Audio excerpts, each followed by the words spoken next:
abroad. This survey exercise received an overwhelming feedback and provided critical insight on issues and challenges confronting the service.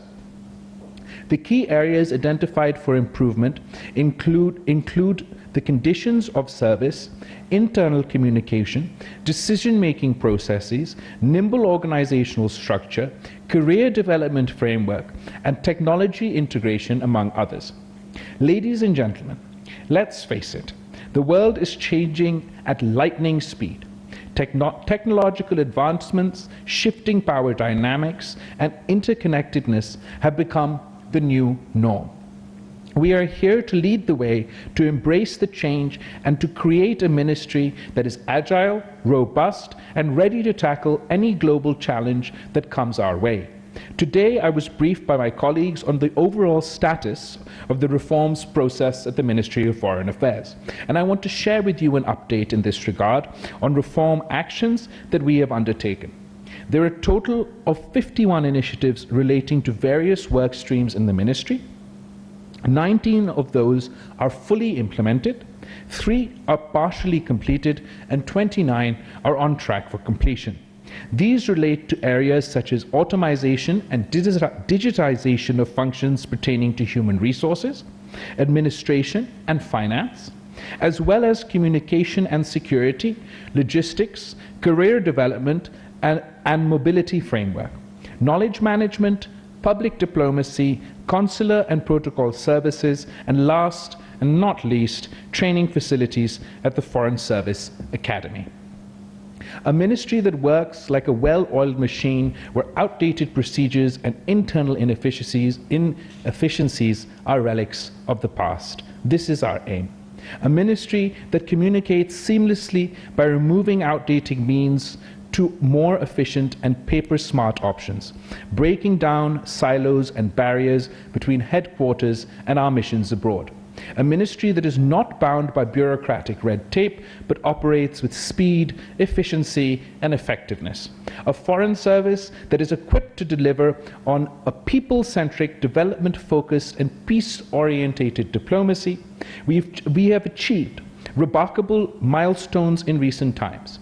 For example, Pakistan's early exit from the FATF grey list, our key role in creating the Loss and Damage Fund at COP27 for countries impacted by climate change, related calamities, global recognition of Pakistan's leadership at G77 plus China, as well as our stewardship of the OIC Chair of the Council of Foreign Ministers, are some of the key diplomatic achievements. Bilaterally, we have reinvigorated our relationships, broken barriers, and formed new partnerships. To maintain our leadership, we must embrace the future. We must become a knowledge-based economy, fostering innovation and technology leadership. By leveraging technology, we can make our government more accessible, efficient, and responsive to the ever-evolving global dynamics and needs for our society. We will be willing to challenge the status quo. We must be willing to challenge the status quo. We cannot continue with business as usual approach if we are to achieve any breakthroughs in our objectives. So what does the change management reform entail? The change management reform is going to be our blueprint for success. It's about efficiency, about streamlining our processes, eliminating unnecessary steps, and ensuring ease of doing business. It's about leveraging modern technologies to unlock new levels of productivity and business continuity. It's about putting the well-being of Pakistani citizens abroad at the forefront, ensuring their safety and providing them with the support they need. It is about empowering our personnel, giving them the tools, incentives, and opportunities to excel. It is about effective knowledge management, harnessing the collective wisdom within our ministry to make informed decisions. It's about articulating and propagating Pakistan's foreign policy objectives with conviction and clarity. It's about fostering harmonious relationships internally amongst ourselves and our line ministries, as well as externally with foreign diplomats and dignitaries through enhanced protocol practices. It's about optimizing consular services, providing prompt assistance to our citizens wherever they may be. It's about improving the conditions of services, including harmonizing the salaries and allowances of the Ministry of Foreign Affairs at headquarters and abroad. And it's about equipping future diplomats with the skills and the kind of training they need to navigate the complexities of the modern era. Additionally, we recognize the importance of empowering our workforce. They are the most valuable asset of our ministry. We will invest in their development, providing them with the necessary resources, skills, training, and opportunities to grow both personally and professionally. Our senior officers will be mentors and coaches, guiding their teams and enabling them to unleash their full potential. We believe that by empowering our officers, we will create a workforce that is engaged, motivated, and committed to achieving our organizational and foreign policy goals. Today, as we launch the Change Management Reforms Initiative, we are just launching a plan. We are not just launching a plan, we're launching a movement of reform, a movement towards progress, excellence, accountability. Lastly, I want to emphasize that the management reform is not a one-off event, but an ongoing process. We should continuously evaluate our practices, solicit feedback, and adapt as needed. Change is inevitable, and we must be proactive in embracing it. In conclusion, the reform of our management practices is crucial for MOFA's success in this modern diplomatic landscape. By fostering these reform initiatives, we will position ourselves as a dynamic and forward-looking institution, better able to adapt, to maintain a high tradition of service customary associated with us. I thank you, and just before I sign off, I want to run through some of the initiatives that I was briefed in detail today that are on various stages of implementation. We had broken down the areas in which we were conducting our management change management reforms initiative into the following areas: human resources, finance, improvement of headquarters and adult buildings, logistics, communications, and protocol. And in all these areas, I'm happy to report that our team has made significant progress, and I'm very impressed with the pace of the implementation and the pace of progress that we managed to achieve so far, and I'm optimistic about what we will be able to do going into the future. The summary, there's a very detailed summary that I've been briefed on, so I'm going to just very quickly try and run through what I can. In this, for example, under human resources, we've have had a comprehensive review of the Foreign Service Academy curriculum. And what I'm particularly proud of as part of the reform of the curriculum, along with the ongoing sort of the regular training and academic training that one receives to become a diplomat here at the Foreign Office, there's been a component of practical diplomatic skills that have been added and will be weighted as part of the grading mechanism for young diplomats coming forward. And in fact, the next batch of young diplomats that we have will have already gone through this new changes that have been made to our curriculum, along with sort of theory and the important, obviously continuing important parts of becoming a young diplomat, the practical skills that one requires to conduct the job well are also being taught, including sort of speech writing, brief preparation,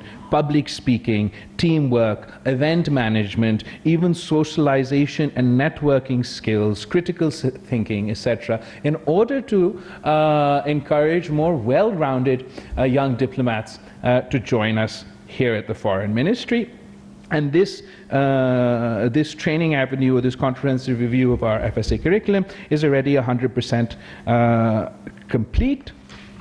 On language training, the trainees reach in specific levels of competency, and the posting of officers to stations where their language skills will be cemented. Again, in this area, we've also have our policy has been approved and is 90% completed. As far as our rotational policy is concerned, the policy envisions a rotation among main geographic regions, A, B, C, and X, Y, and Z stations, as well as bilateral, multilateral assignments. And the exercise is complete insofar as our ministry is concerned.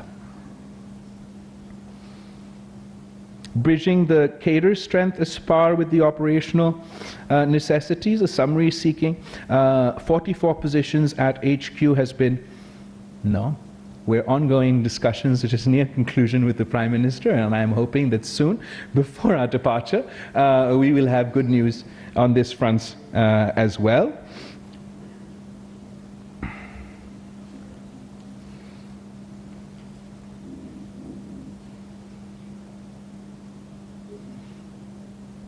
We've also started training modules for the various categories of our staff here at MOFA, and to include training modules for our security guards, for our drivers, for our officials who deal with IT.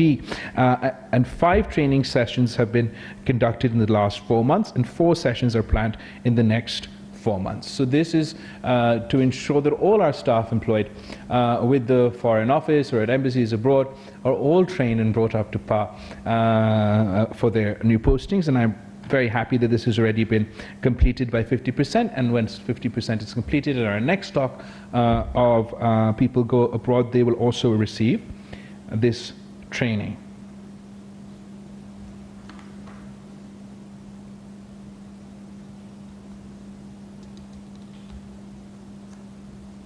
So I'm just going through quite a few. Okay, key performance indicators. This is something that we felt was important for our missions abroad, that we have key performance indicators for everyone that has been stationed out there, and we have a relatively quantitative way to judge an ambassador's or a diplomat's performance while they've been abroad. And our key performance indicators have been approved. We've got, say, 90% of the work on this is already done, and there's just some fine-tuning that needs to be completed. But this we thought was important, more as a terms of reference as well as a means to gauge the performance of our officers. So as a set of TORs, our young officers, everybody going abroad, will now have a little bit more of a little bit more specific job description, but exactly what we're looking for in their performances, and they'll have a benchmark to not only for us to compare their performance, but compare their performance with their peers, and I think that's important.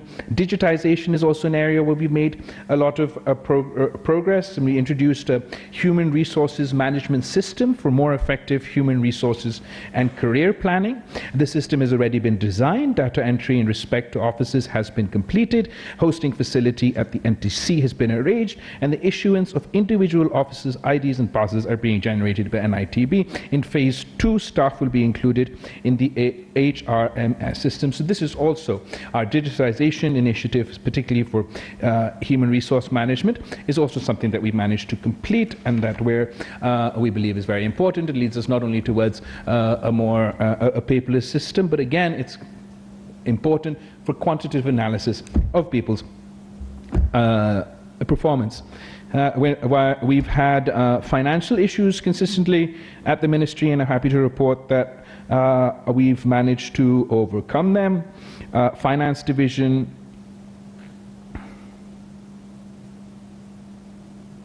has made sure that we meet all our obligations and provided us with the necessary finances to do so. We've also introduced a financial management system, which is a system designed by NITB, and the first training session for accountants at HQ and missions abroad have been completed and feedback received, and this is being incorporated into our system, and the expected launch will be by the end of this month. This is also 95% complete, so the introduction of a financial management system will again help with our administrative and financial needs.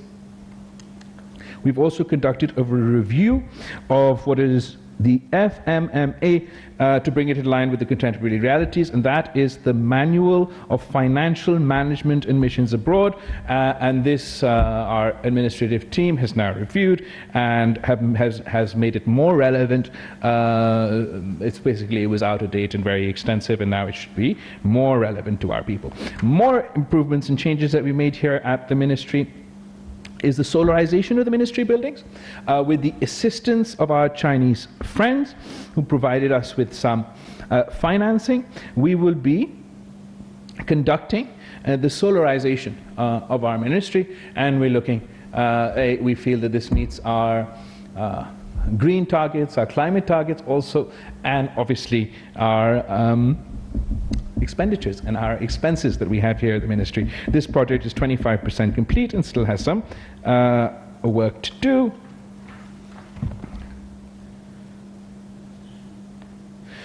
We've also ऐसे मिले इतना data कि music सुनो full freedom से। तो